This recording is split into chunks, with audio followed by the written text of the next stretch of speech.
महात्मा गांधी अनुशासन के पक्के थे। वे जानते थे कि जीवन में सफलता की पहली सीढ़ी अनुशासन ही है।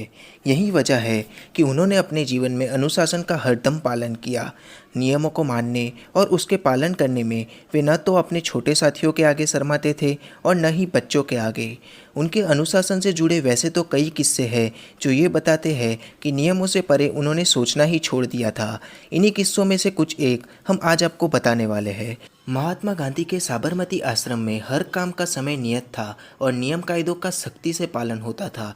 आश्रम के सभी कर्मचारी और वहां रहने वाले, यहाँ तक कि आने जाने वाले सभी लोगों के लिए नियम के मुताबिक ही काम होता था। साबरमती आश्रम का एक यह नियम भी था कि वहाँ भोजन काल के दरमियान 2 घंटी बजाई जाती थी। उस घंटी की आवाज़ सुनकर आश्रम में रहने वाले सभी लोग भोजन के लिए आ जाते थे। जो लोग दूसरी बार घंटी बजने पर भी नहीं पहुंच पाते थे, उन्हें दूसरी पंक्ति लगने तक इंतज़ार करना पड़ता था। एक दिन भोजन की घंटी 2 बार बज गई और गांधी जी समय पर उपस्थित नहीं हो सके। दरअसल वे कुछ जरूरी लेखन काम कर रहे थे और उसे बीच में छोड़ना उन्हें अनुचित लगा। इसीलिए वे नियम के मुताबिक दूसरी पंक्ति लगने तक इंतज़ार करने लगे। तभी किसी ने उनसे कहा, बापू आप लाइन में क्यों लग रहे हैं? आपके लिए कोई नियम नहीं है, आप भोजन ग्रहण कीजिए। तब गांधी जी बोले, नहीं, नियम सभी के लिए एक जैसा ही होना चाहिए। गांधी जी के मुताबिक जो नियम का पालन न करे उसे दंड भी भोगना ही चाहिए। यह घटना नियम पालन के साथ ही समानता अपनाने पर भी बल देती है। आज की इस वीडियो में हम बात करने वाले हैं सेल्फ डिसिप्लिन यानी कि स्वयं शिस्त। पॉइंट नंबर 1 है, हर दिन का महत्व समझिए यानी एवरी डे मैटर्स। हर इंसान के जीवन में हर एक दिन बहुत ही महत्वपूर्ण होता है, क्योंकि इंसान की जितनी उम्र होती है उस उम्र का 50% तो आदमी सोने में ही निकाल देता है।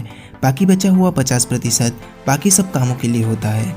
इसलिए हर एक दिन की महत्वता को आपको समझना होगा और उसी के अनुसार आपको काम करना होगा। एक दिन की भी किसी काम में देरी ना करिए। जो काम जिस समय करना है उसी समय कर डालिए, क्योंकि बीता हुआ समय कभी वापस नहीं आता।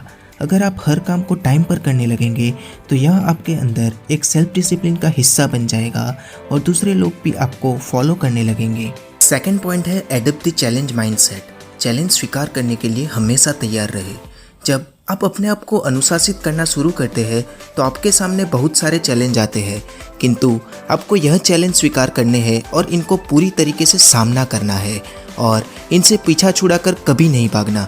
इनका सामना करें और इनके समाधान को ढूंढें, क्योंकि अगर आपने इनसे पीछा छुड़ा लिया और इनका कोई समाधान नहीं ढूंढा तो यह आपको आज नहीं तो कल फिर से परेशान करेंगे और आपको अनुशासित नहीं रहने देंगे। इसलिए सेल्फ डिसिप्लिन रहने का सबसे अच्छा तरीका है, चैलेंज का स्वीकार कीजिए और उनके समाधान ढूंढिए। नेक्स्ट पॉइंट है, अपने रूटीन पर सख्त रहे। Create a routine with triggers. अपने पूरे दिन का एक टाइम टेबल बनाए जिसे आप रूटीन भी कह सकते हैं, यानी आप अपने पूरे दिन के काम करने के तौर तरीकों की एक प्रक्रिया बनाए और उस प्रक्रिया को लिख कर रखें। उसमें आपको अगर कुछ भी बदलाव करने की ज़रूरत पड़े तो उसी समय कर दे, लेकिन ध्यान रहे उसमें कोई भी कंफर्ट जोन नहीं होना चाहिए। अगर आपने उसमें एक भी कंफर्ट जोन अपने लिए रखा तो आप सेल्फ डिसिप्लिन नहीं रह पाएंगे। जब आपके पूरे दिन का टाइम टेबल बनकर तैयार हो जाए तो आप उसको फॉलो कीजिए और उसी के अनुसार टाइम टू टाइम काम करने की कोशिश कीजिए। नेक्स्ट पॉइंट है, अपने विकास पर ध्यान दें। दोस्तों, जब कोई इंसान अनुशासन को फॉलो करता है तो उसका आंतरिक विकास तो होता ही है, लेकिन साथ साथ आपको अपने विकास पर ध्यान भी देना चाहिए कि किस हिसाब से आप ग्रोथ कर रहे हैं। आप जिस हिसाब से मेहनत कर रहे हैं, क्या उस हिसाब से आपको परिणाम मिल रहा है?